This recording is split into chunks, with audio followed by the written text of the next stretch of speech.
President Goodluck Jonathan, thank you very much for joining me from Davos. Thank you.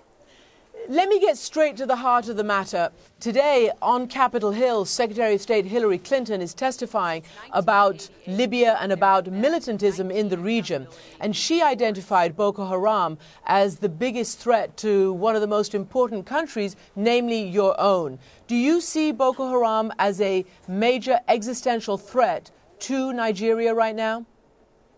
Definitely, Boko Haram, if it is not contained, it will be a threat not only to Nigeria, but to West Africa, Central Africa, and of course to North Africa. Well, of course, you know, some element of Boko Haram in the same link up with some of the Al-Qaedas operating in northern Mali and other North African countries. Of course, that's why the Nigerian government is totally committed to work with other nationals, other friendly governments, to make sure that we contain the problems in Mali.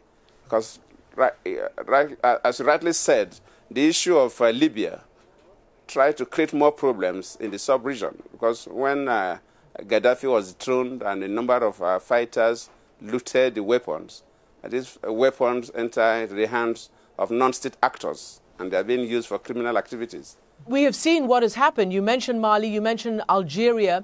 Is Nigeria prepared in case there is a terrorist attack like we just saw in Algeria on a natural gas or an oil facility? Again, you are the most significant exporter in the region.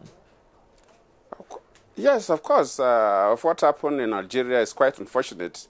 And that's why all the governments have been working day and night to make sure that we prevent such excesses. Do you believe that Boko Haram is just a security threat for you? Or, as some others believe, that it is also about resisting misrule and corruption, and that there needs to be a different or an additional way of dealing with it other than just military? No. Boko Haram is not as a result of misrule, definitely not. And sometimes people feel that it's a result of poverty, definitely not. Boko Haram is a local terror group, and we call on the rest of the world to work with us. Because now we are talking about Algeria, we are talking about northern Mali. And our belief is that if you allow terror to exist in any part of the world, it will not just affect that country or that state, but it will affect the rest of the globe. And we should not play politics with Boko Haram. Mr. President, the United States believes that the security forces in Nigeria are driving more people into the arms of Boko Haram.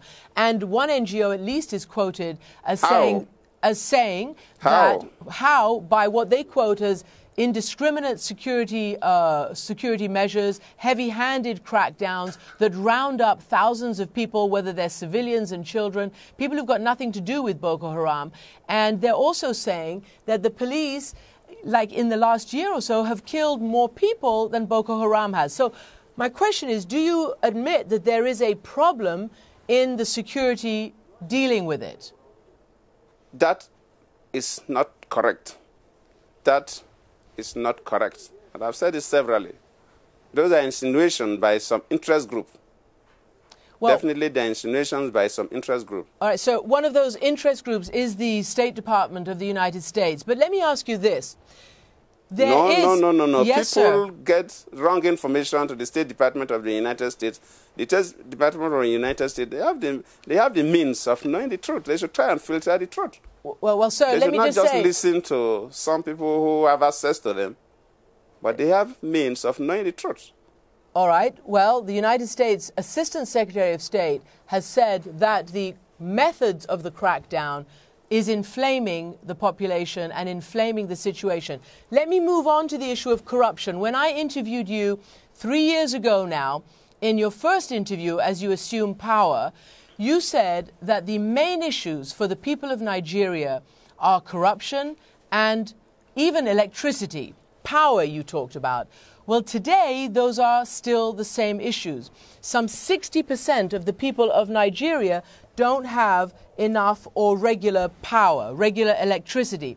There are constantly shortages and outages. 3 years later, what do you have to say about that? I would have loved that you ask an ordinary Nigerian on the streets of Lagos, Abuja, or any other city this question about power. That is one area that Nigerians are quite pleased with the government, that our commitment to improve power is working. So if you are saying something different, I'm really surprised. That is one area that even civil society members agree that government has kept faith with its promise. So what should I tell the people who keep contacting us and saying they hope they have electricity just to be able to watch this interview on their televisions?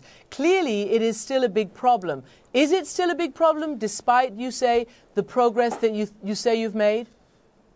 We have not got to where we should be. And of course, you know, the power infrastructure is one investment that you must complete the chain before the bulb can light.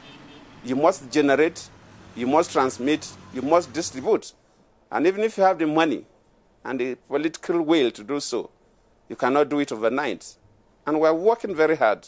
And I promise you that before the end of this year, power will be really reasonably stable in Nigeria. This is something that has been a problem for years. For years. So you cannot correct it overnight. It takes time, even if you have the money. I'm sure that'll be a relief. Obviously, you do sit atop massive reserves of natural gas. And that leads me to the whole issue of corruption, which you say you're trying to tackle. And when people look at Nigeria and see all your wealth, they say, oh my goodness, this is a country that is stealing and bleeding itself dry. Even your own minister, your Minister of Finance, has talked about, you know, just this past April, perhaps 400,000 barrels of oil a day simply being stolen, simply disappearing without any account. One of your ministers has said that the level of theft from the country, from the government, amounts to about $7 billion a year. That's still a problem, isn't it? In fact, I want to talk about crude oil stealing. Yes, I agree with you. Frankly speaking, we want the international community to support Nigeria, because this stolen crude is being bought by refineries abroad, and they know the crude oil was stolen. The world must condemn what is wrong.